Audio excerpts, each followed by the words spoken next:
Hi guys, welcome to this new video tutorial. In this video, I'll show you the easiest way how you could retrieve or access the data from a hard disk of a faulty laptop.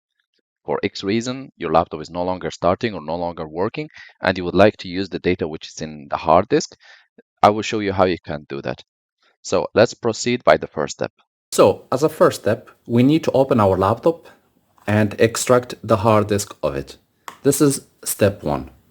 As a second step, I'm going to check the type of connector. So this type of connector, it's called SATA connector, and my hard disk, it's 2.5 inches.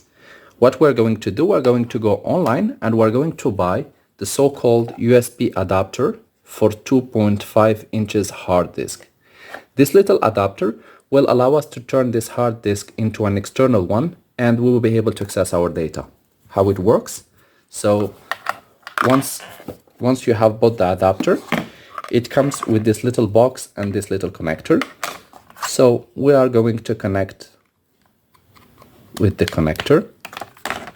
We're going to put the hard disk into the box for protection, and we're going to enclose it.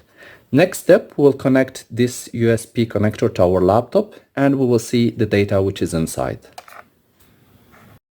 So guys, once you have plugged your external hard disk or the one which we made now, once you have plugged it to your laptop, go to this PC shortcut and you should be able to see your hard disk appearing next to the C drive.